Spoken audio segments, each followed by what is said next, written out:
नमस्कार मेरे प्यारे देशवासियों, मैं अभिलाष तिवारी अपने YouTube चैनल के माध्यम से आप लोगों के साथ मिलकर आए दिन अपना कुछ सुझाव साझा करता ही रहता हूं, जो देश और समाज के हित में होता है। तो मेरे दोस्तों, आज का जो मेरा विषय है ये इस कोरोना महामारी के विषय पे प्लस आर्थिक तंगी और बेरोजगारी पे। तो दोस्तों, हम पहले आ जाते हैं महामारी कोरोना पे, जो अभी हम गुजर रहे हैं।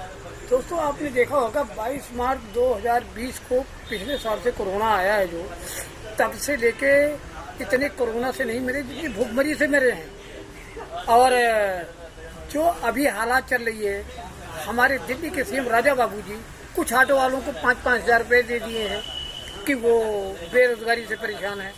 तो ये जुमलेबाजी बिल्कुल ठीक नहीं है। इनकी दोनों आंखें ठीक से काम नहीं कर रही हैं, हमारे राजा बाबू सीएम साहब का। तो मेरी इंडियन मेडिकल साइंस से विनम्र प्रार्थना है कि हमारे दिल्ली सीएम श्री राजा बाबू की दोनों आंखों का पहले इलाज किया जाए कि किसी को 5 एक। मैं आप लोगों के माध्यम से हम दिल्ली वासी जानना चाहते हैं सभी मिलकर, क्या ये कोरोना महामारी स्पेशल कुछ ऑटो वालों के लिए है? बाकी और बेरोजगार जो मर रहे हैं भूख से, उनके कोई फर्क नहीं पड़ रहे हैं, उनमें भी तो ये इनका ये दायित्व बनता है कि जब आप दे रहे हैं तो सबको दें, नहीं दे रहे तो नहीं दें किसी को।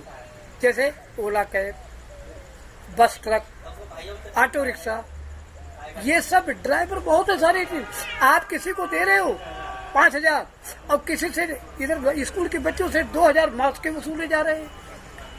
वो बच्चा जो पढ़ रहा है, एक पढ़ाई का भार है और दूसरा इसके पास दिल्ली के सीएम साहब का वार है।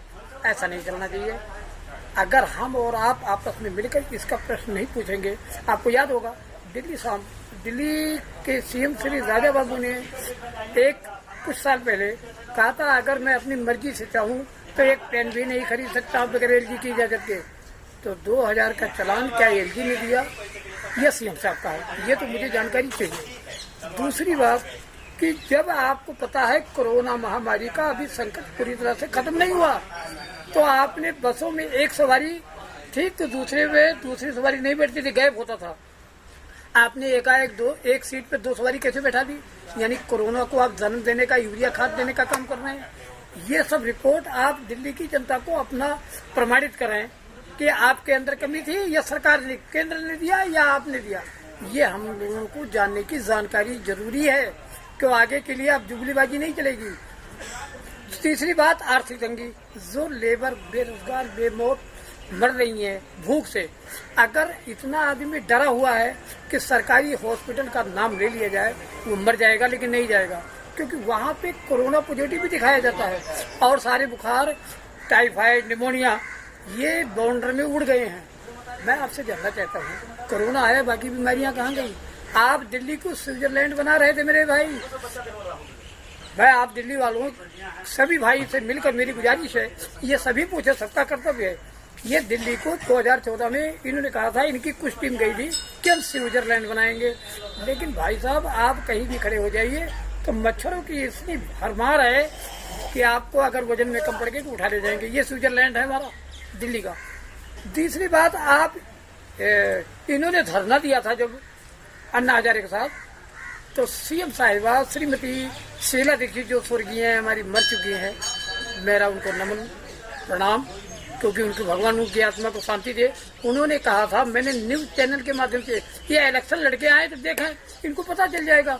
और जब इनको 2014 में आप याद करें कि आम आदमी की पार्टी की सरकार, अब की बार केजरीवाल सिर्फ 5 साल, यानी 6ठवें साल हम आपको ऐसा कर देंगे, किसी नेता पे आप विश्वास नहीं करेंगे।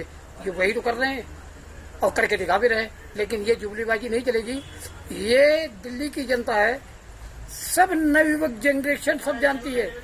जितनी आपकी सच्चाई है, मैं आपके ताबड़तोड़ पोल खोलता रहूंगा। आप भाग नहीं सकते मेरे पोल के आगे, मैं जब पोल खोलूंगा। ये मैं निष्पक्ष बात करता हूँ और निष्पक्ष वार करता हूँ। आपके साथ अगर कानून दांव पेश है तो आप मुझे जो भी जवाब मांगेंगे मैं देता रहूंगा। लेकिन आपको जुमलेबाजी करने के लिए मैं कभी आपको अब बख्शूंगा नहीं। मेरी दिल्ली के सीएम राजा बाबू से ये गुजारिश है, उधर कांग्रेस की आप देख लें, देश की आजादी का इतिहास उठा के देख लें।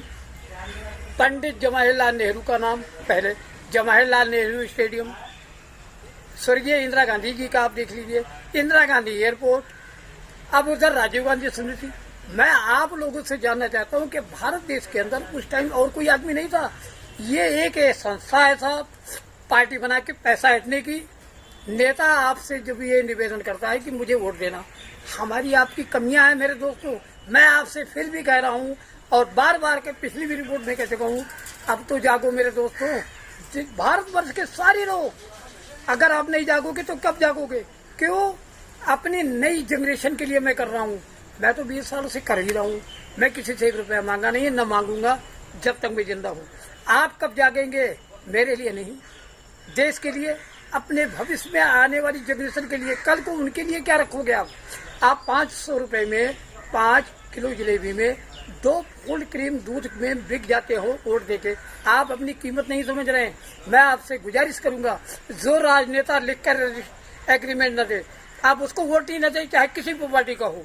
आपसे मेरी यही गुजारिश है कि आप आगे के लिए तैयारी में कर रहा हूँ। आपका जो सुझाव अच्छा लगे तो इस पर लाइक करें, कमेंट करें और सब्सक्राइब करेंगे, और न लगे तब भी आप मुझे अपना सुझाव प्रकट करें। इसलिए आज का प्रस्ताव इतना ही, आगे के लिए मेरा प्रयास जारी है। तो दोस्तों, जय हिंद, जय भारत।